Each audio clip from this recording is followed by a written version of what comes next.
time for another Dead Metal update.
It's now been exactly a week since RoboNerd TV, RoboNerd Online happened.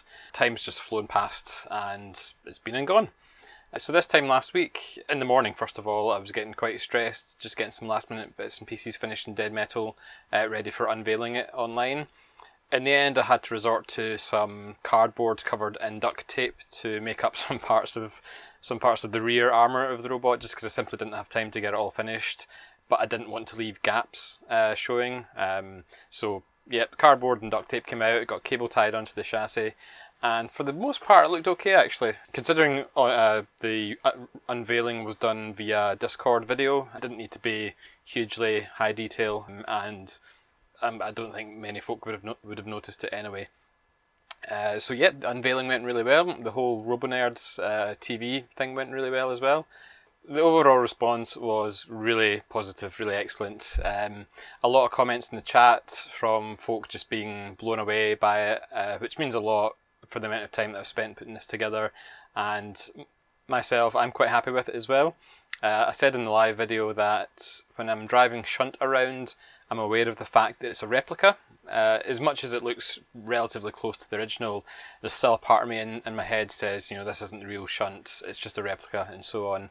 Whereas Dead Metal, that was the first time I'd ever driven it fully assembled, with the saw, cowl and the claws and the armour all together, and it felt really much, you know, there wasn't the same degree of me thinking it's a replica. There was actually a part of me that thought, this is Dead Metal I'm driving, which is really surreal. It's taken a moment to kind of sink in, and I don't think I'm still quite used to it yet because I've not driven it or used it that much. But yeah, I'm just really excited how it's looking, how it's driving, and the response in general. There is still a lot unfinished on Dead Metal. The main things I never got done for the unveiling video were the pneumatics for the claws and the saw, and also the adjustable ride height. There are also some cosmetic things to finish, the armour at the back that I talked about, some mesh to go on the exoskeleton still, the little spike that sticks out the back of Dead Metal, that still needs done, just kind of bits and pieces on the saw cowl as well, so some of the spikes that make up like Dead Metal's eyes, so they still need to be done as well. But with RoboNerd having now passed, a lot of the pressure's taken off in terms of getting it done in time, so I can take a little bit more time over things, make sure they're looking right and proper, double check sizes of anything I'm unsure of. But one of the things I did manage to get done in the past couple of days is the claws have the spikes on top of them, and I managed to get these tacked up the evening before the RoboNerd unveil, but I've since managed to get them fully welded up. So I don't know how well you can see those there. So we've got two pyramids kind of in the middle of the claw. We've got the classic pointy pyramid bit at the front of the pincer. There's another one kind of on the corner, and then a shallow one, quite a shallow kind of one sitting there as well. So they've all been welded up. In the test video, the claws wobble quite a bit as well, so I've added some extra, don't know how you can see that, some extra braces in there as well, just to make the mounting, the kind of hinge points a bit stronger. It should mean the claws don't kind of bobble around when the robot's driving. Finished those yesterday, so I've not had a chance to test them out with the robot driving, but they should be fine. Just the last few bits to do, and hopefully it'll be ready for a full operational test video using the saw, generating some sparks, and just showing off the robot in its full capacity. So I'm going to stop warbling on and get cracking with work on the robot.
Again, just due to the rush to get everything done in time for the RoboNerd unveil, a lot of the internal wiring and plumbing for the drive, electronics and the pneumatics was done without much documentation either.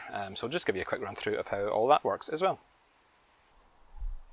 So the internal components of dead metal are mostly comprised of two boards stacked on top of each other. The reason for this is the exoskeleton of dead metal is quite steep at the rear, it kind of angles down. So you've got a lot of empty space. This would have been where the original sealed lead acid batteries would have been seated. So there's a lot of space here now that we're using lithium polymers to put everything, pretty much. So the first board at the top here is the drive electronics board. On that, we've got the Vantex speed controller that controls the drive motors. We've got a lithium polymer battery which powers the whole robot.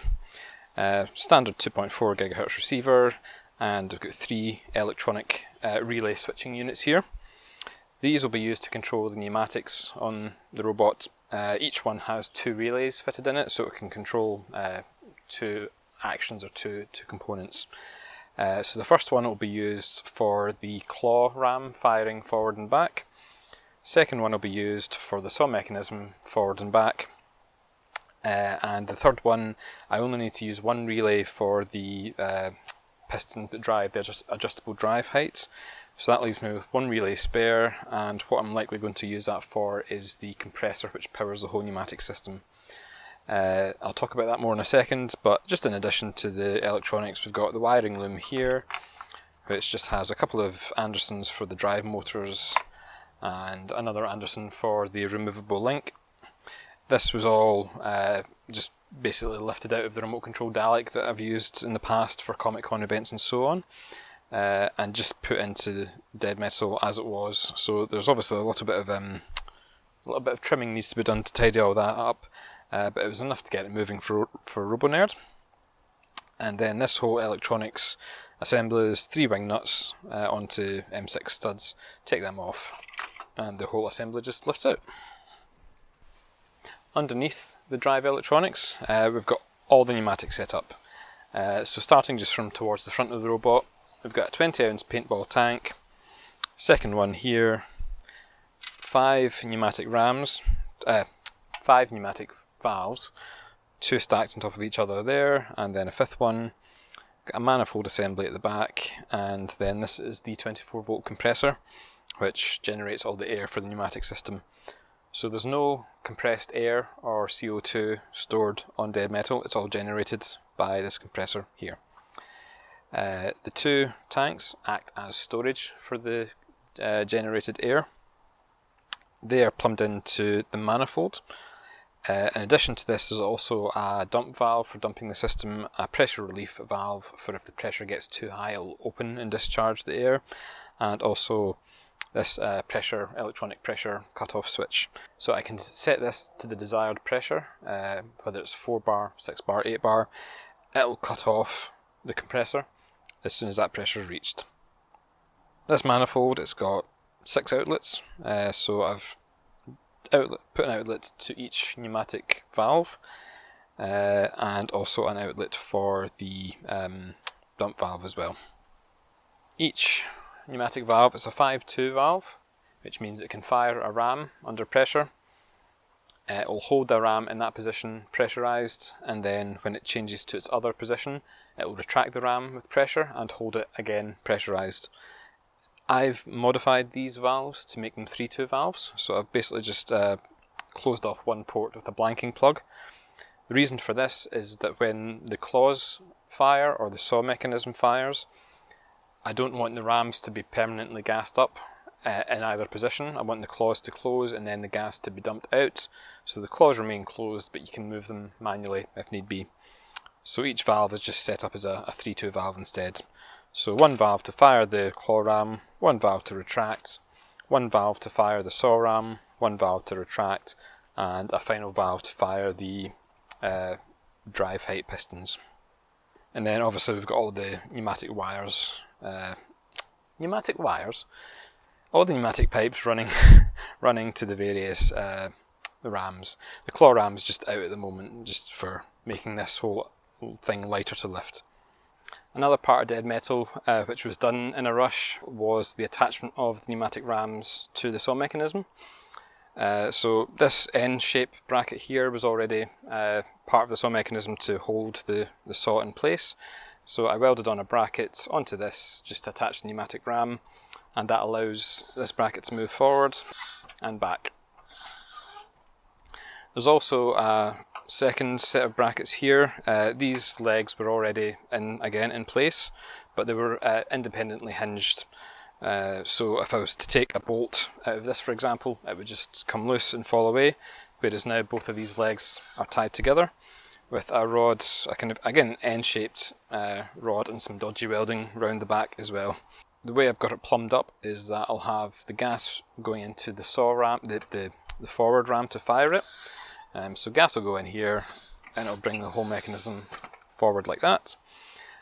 Instead of then putting gas in the retract port, I'll put the gas into the extend port of the second ram, and that will again bring the whole mechanism back.